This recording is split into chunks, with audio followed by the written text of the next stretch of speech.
कहानी की शुरुआत में एक चांदनी रात और लेंसक एम्पायर का एक ये खूबसूरत महल होता है। सब कुछ कितना शांत लग रहा है ना, पर इस शांति के पीछे क्या चल रहा है।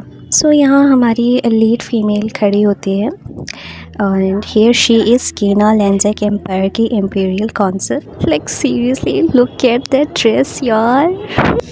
तभी फुटस्टेप्स की आवाज़ आती है और कीना की आंखों में अचानक सरप्राइज़ दिखता है। ये कदमों की आवाज़ किसकी है? और पीछे से एक आदमी दिखता है डार्क कोट में। वो पूछता है, इतनी रात के तुम यहाँ क्या कर रही हो? Your majesty. और फिर एम्परर का फ्रंट फेस दिखता है और ये है हमारा male lead the series the emperor of the Lensk empire. कीना सोचती है, मेरा पति जब भी मुँह खोलता है हमेशा कोई क्रीपी और डरावनी बातें ही बोलता है, पर चलो कोई ना, जल्दी ही मुझे इससे छुटकारा मिल जाएगा। सीरीज़ बोलता है, ये लो तुम्हारे लिए।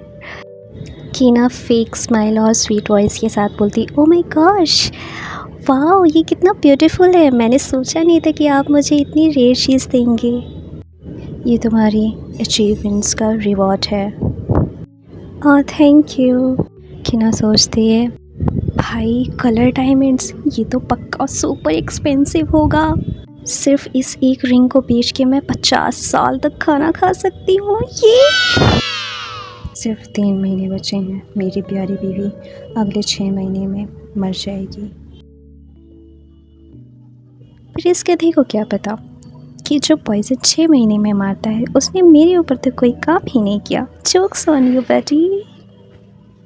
कीना अपनी गहरी आंखों से सीरियस को देख ही रही होती है कि सीरियस भी उसकी आंखों में खो जाता है और सरप्राइजिंगली उसकी आंखें चमक उठती हैं जब वो उसको उसके हाथ पकड़ता है और उसे अपनी बाहों में खींच लेता है।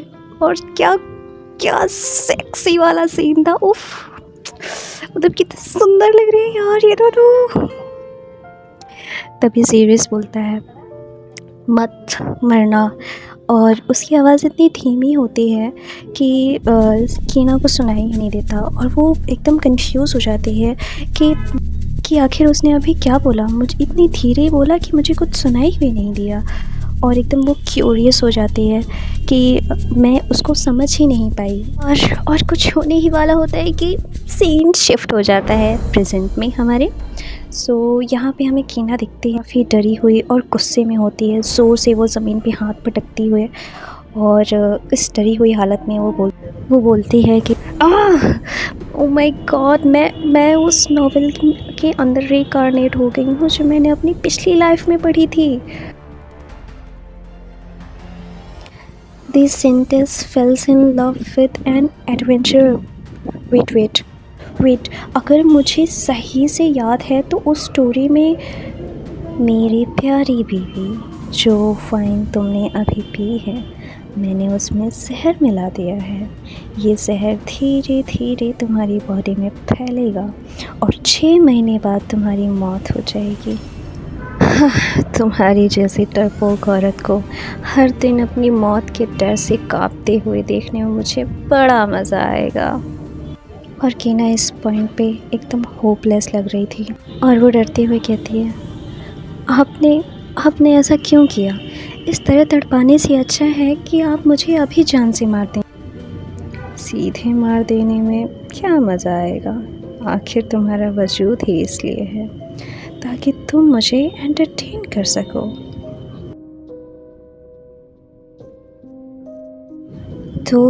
तो guys, let me introduce you to this walking red flag serious one Lensk. Novel के हिसाब से ये एक आतंकी एम्परर है। इस साइको ने 9 साल की उम्र में अपने जुड़वा भाई को टपका दिया था और 13 की एज में किंग बन गया और बोर होने पे ये हारे हुए देशों के रॉयल्स के साथ खिलवाड़ करके उन्हें मार डालता था। और जब नॉर्मली लोगों को मारने से इसका मन भर गया तो इसने सेंटेंसेस से नफ़रत करनी शुरू कर दी। ये नॉवेल्स की हीरोइन सेंटेंस फ्लोरा की जान के पीछे पड़ा था, पर एंड में हीरो लुशियन ने इसको हरा दिया। और सबसे डरावनी बात, एक एपिसोड में इसने अपनी खुद की बीवी को वही 6 मंथ वाला पॉइजन देके तड़पा तड़पा के मार डाला था। ओह गॉड, और वो बदनसीब बीवी मैं ही हूँ। तभी सीन में बेस्ती आती है। योर मैजेस्टी, क्या हुआ? क्या सब ठीक है? ओह बेस्ती, कुछ नहीं। क्या आप इसलिए नर्वस हैं क्योंकि हिज मैजेस्टी ने आपको डिनर के लिए इनवाइट किया है?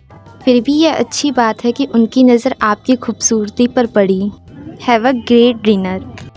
कीना मन ही मन सोचती है, क्या ग्रेट डिनर, मौत का नंगा नाच होने वाला है यहाँ। तो नॉवेल के हिसाब से आज रात सीरियस मुझे डिनर पर 1 ग्लास वाइन देगा, और जैसे ही मैं वो वाइन पीऊँगी वो विलन अपनी असली हंसी के साथ बताएगा मुझे कि उसने उसमें 6 महीने में मारने वाला जहर मिलाया है। अब मैं क्या करूँ, कैसे बचूँ मैं इस सिचुएशन से? प्रॉब्लम ये है कि वो इस पूरे एम्पायर का सुप्रीम रूलर है। उसकी दी हुई वाइन को मना करने की मेरी औकात ही नहीं है। अगर मना किया तो वैसे ही मार देगा। सोच की ना सोच, दिमाग चला। मैंने वो नॉवेल इतनी बार पढ़ी थी, कहीं ना कहीं कोई ना कोई क्लू या लूप होल तो ज़रूर होगा। मेरी पिछली लाइफ में मैं कोई ऐसी वैसी इंसान नहीं थी। मैंने एक टॉप टियर मार्केटिंग डायरेक्टर थी जिसने बहुत मेहनत की थी। तब मेरी जान खतरे में नहीं थी, पर मैं हर क्राइसिस से निकली हूँ। कुछ तो रास्ता ज़रूर होगा। और यहाँ की ना गहरी सोच में पड़ जाती है और बेस्ती उसे संदेहपूर्वक देखने लगती है कि आखिर ये सोच क्या रही हैं। तभी कीना की आंखें रोशनी से भर जाती हैं और वो कहती है, आइडिया, मुझे बस कामा चाहिए। वो जीनियस अपोथेकेरी, वो मेरे लिए जहर का एंटीडोट बनाएगा। नॉवेल के एंड में जब हीरो को जहर दिया गया था तब फ्लोरा कामा के ही पास गई थी, बट कामा ने मना कर दिया था क्योंकि फ्लोरा कॉमनर थी। तब अपने प्यार को बचाने के चक्कर में फ्लोरा ने अपनी सेंटेंस पावर्स को अवेकन कर लिया था। पर मुझे पावर्स नहीं, सिर्फ एंटीडोट चाहिए।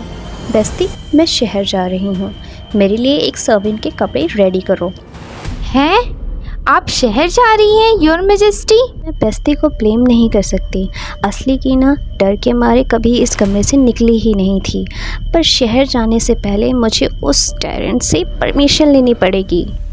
पर जाने से पहले आपको मैजेस्टी से परमिशन लेनी पड़ेगी। मुझे हिज मैजेस्टी के परमिशन की कोई ज़रूरत नहीं है।